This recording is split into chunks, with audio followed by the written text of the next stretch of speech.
এর আগে অধিনায়ক ছিল শান্ত। যদি তার কাছ থেকেও লিটনের মতো একই রকম অনুপ্রেরণা পেতাম তাহলে হয়তো আরো ভালো করতে পারতাম। পাকিস্তানের বিপক্ষে তৃতীয় ম্যাচ শেষে সংবাদ মাধ্যমে এভাবেই নিজের প্রতিক্রিয়া ব্যক্ত করেন pace bowling all-rounder Mohammad Saifuddin. দীর্ঘ সময় পর জাতীয় দলে ফিরে আলো ছড়িয়েছেন এই অলরাউন্ডার। শ্রীলঙ্কা সফরের টি-20 সিরিজ দিয়ে জাতীয় দলে প্রত্যাবর্তন ঘটে সাইফুদ্দিনের। এরপর পাকিস্তান সিরিজেও নিজের সামর্থ্যের প্রমাণ দিয়েছেন তিনি।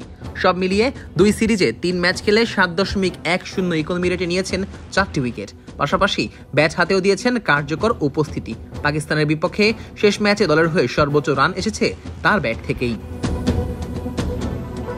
তবে এই সাফল্যের অন্যতম ক্রেডিট তিনি দিয়েছেন অধিনায়ক লিটন দাসকে। দেশের একটি গণমাধ্যমে নিজের অনুভূতি জানাতে গিয়ে তিনি বলেন, লিটন ধন্যবাদ পাওয়ার যোগ্য। মাত্র 1 মাস আগেও ভাবিনি আমি আবার জাতীয় দলে খেলবো। হঠাৎ একদিন লিটন আমাকে ফোন করে বলল, তুমি আমার দলের মূল খেলোয়াড়, সে অনুযায়ী নিজেকে প্রস্তুত করো। অধিনায়কের মুখে এমন কথা শুনে সত্যিই অনেক অনুপ্রেরণা পাই। ওয়ালটন এখন দেশের সীমানা পেরিয়ে পৌঁছে গিয়েছে 50টিরও বেশি দেশে। ওয়ালটন, ঘরে ঘরে, বিশ্বজুড়ে।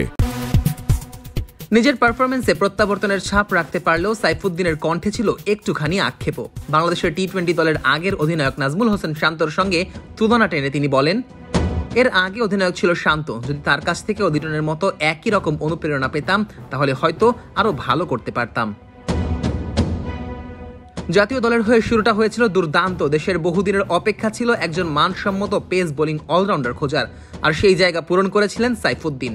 তবে ইনজুরি ও অফ ফর্ম বারবার ছিটকে দিয়েছে তাকে দল থেকে। 2024 বিপিএলে 9 ম্যাচে 15 উইকেট নিয়ে ফের আলোচনায় আসেন তিনি, যার সুবাদে ফেরেন জাতীয় দলে।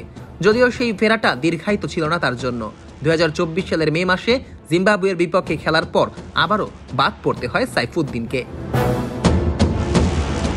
তবে সাইফুদ্দিন মনে করেন তিনি সব সময় প্রস্তুত ছিলেন, শুধু দরকার ছিল সঠিক দিক নির্দেশনা ও বিশ্বাসের। লিটনের কাছ থেকে সেটাই পেয়েছেন তিনি। দলে ফিরে ফর্ম ধরে রাখতে চান সাইফুদ্দিন। প্রতিযোগিতামূলক এই দলে টিকে থাকতে হলে ধারাবাহিকভাবে পারফর্ম করতেই হবে বলে বিশ্বাস করেন তিনি যোগ করেন, ইনশাআল্লাহ দোয়া করবেন। আপনারা জানেন আমাদের পেস বোলিং ডিপার্টমেন্টে অনেক কম্পিটিশন। এখানে টিকে থাকতে হলে প্রতিটি ম্যাচেই ভালো খেলতে হবে। আমি চেষ্টা করছি।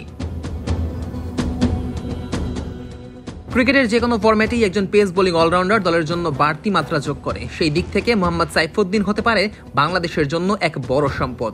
সামনে এশিয়া কাপ, এরপর রয়েছে 2026 সালের টি-20 বিশ্বকাপ।